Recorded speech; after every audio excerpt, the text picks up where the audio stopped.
I seek refuge in Allah from the accursed Satan. In the name of Allah, the most gracious, the most merciful. The 14th window. And He is the protector of all things. Kafir's Qur'an Az-Zumar 39:62.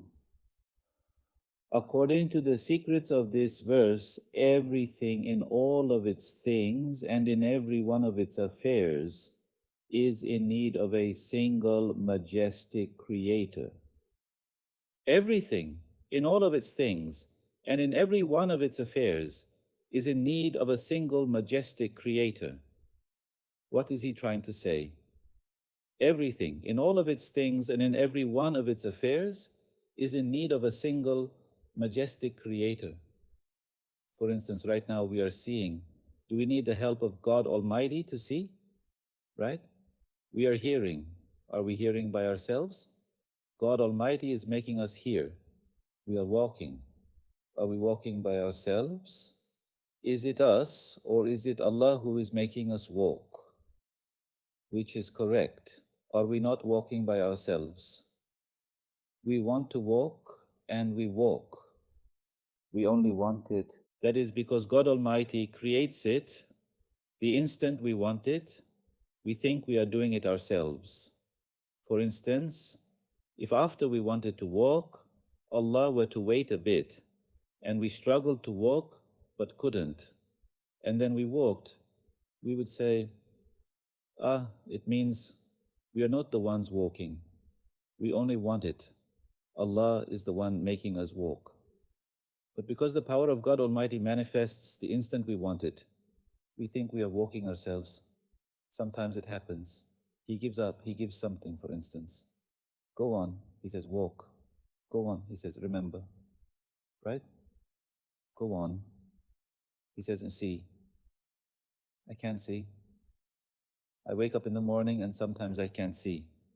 For instance, go on, see if you can see yourself, right? Go on, here. It's a very beautiful sentence. Everything in all of its things and in every one of its affairs. Affairs, shein, means the things one does. In every act he does, from morning till night, he is in need of a single majestic creator. Now he is explaining this. Yes. We look at the beings in the universe, we see that within absolute weakness, there is a manifestation of an absolute strength. Within absolute weakness, there is a manifestation of an absolute power, an absolute strength. Within absolute incapacity, the works of an absolute power are seen. For instance, like the wondrous states that the seeds and roots of plants display at the time of the awakening of their vital knots. How did that happen? Like the wondrous states that the seeds and roots of plants display at the time of the awakening of their vital knots. Ukde-i hayatiye. For instance, what is in the seeds and roots? The vital knot. What does that mean? For example, in kernels and seeds, there is the potential to become a tree, right? Inside there is such a vital knot, a point of life. Under normal conditions, it is sleeping. Yes, but in a state of sleep. When you throw it on the ground and provide the necessary conditions, what does God Almighty do? He awakens the sleeping thing. It then begins to grow. By making it grow, God Almighty grows it into a tree. At that time, what does He say is there? Within absolute weakness, a manifestation of absolute power and strength. Within absolute incapacity, the works of an absolute power are seen. For example, you put the seed, the kernel, in the ground. Let's say a giant pine tree comes out of it. How many tons is that pine tree? How many tons would a tree weigh? Let's say 5 tons. Look, 5 tons of matter, right? It is being lifted into the air. That is, just lifting it into the air and turning it into a trunk, branches, and so on. Even if you were to lift it just as mud, It's impossible. It's not just mud. It has to be directed, raised, expanded, and developed in a heavy form. A power is seen here. A strength is seen, right? For example, if I were to say, bring out a bucket, and you lift it 5 stories up. Look, the seed of a plant is incapable. Does it have the power to direct those materials, those particles upwards? Number. But a manifestation of power is there. It becomes a mirror to it. It shows it. Also, within absolute poverty and dryness, there is a manifestation of an absolute richness, like the poverty-stricken state of the earth and the trees in winter, and their splendid wealth and richness in spring. How did that happen? Within absolute poverty and dryness, there is a manifestation of an absolute richness. There is absolute poverty, absolute dryness, but then there is an absolute richness. For example, these vineyards and gardens, when you go there in winter, is there anything on the dry soil? Corn, potatoes, onions, peppers, eggplants, tomatoes, melons, watermelons, nothing at all. Look at the trees. No leaves, no flowers, no fruit, nothing at all. You come in the spring, you come in the summer, and it's like a sea, right? The branches of the trees are breaking, collapsing. In our region, they always put props under the trees. Even so, it's not enough. Where did so many fruits, so many blessings, so much wealth come from? They were poor, weren't they? Within absolute poverty and dryness, there is a manifestation of an absolute richness. For instance, you open the cupboard in the evening, and it's completely empty. You open it in the morning, and the cupboard door won't close. It's so full inside. But there was nothing in this cupboard. So who put these things here? Right? There is someone who put them. You look, the trees are empty in winter. In summer, you look, and they're like a full plate. They are even overflowing. Who puts these there, right? Who places them? To whom does this richness belong? Within absolute poverty and dryness, there is a manifestation of an absolute richness, like the poverty-stricken state of the earth and the trees in winter, and their splendid wealth and richness in spring. For instance, was it inside the soil and came out from there? Were the melons and watermelons inside the soil? Did they come out from there? Where were they? Was there a smell? Was there a taste? Was there a flavor? The raw material might have been there. God Almighty might have used the matter, but was there flavor in it? Was there a scent? Was there a color? Was there a taste? Was there? Right? Also within absolute inanimateness, the effusions of an absolute life are seen, like the transformation of inanimate elements into living matter. Within absolute inanimateness, the effusions of an absolute life are seen, like the transformation of inanimate elements into living matter. How does this happen? For instance, when you eat, you cook it, you kill it. The bread, onion, potato you eat are dead, right?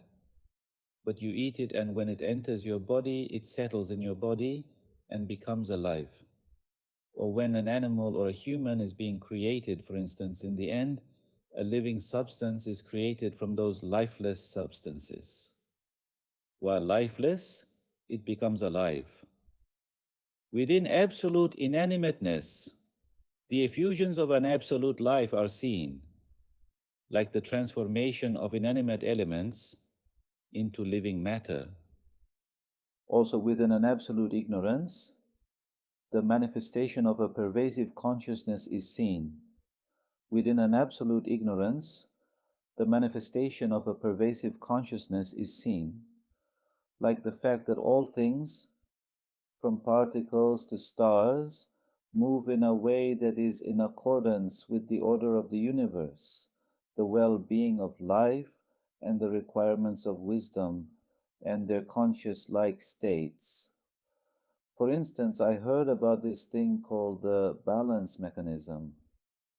Apparently, there are tubes in both ears. We walk in balance with them. Is that right? When the fluids in there decrease or increase a little, the person falls, for instance, or can't perceive that he is balanced. Then from there, with various nerves, that is, there are tubes like this. Let's imagine 3 empty tubes in the shape of X, Y, Z coordinates, like glass tubes.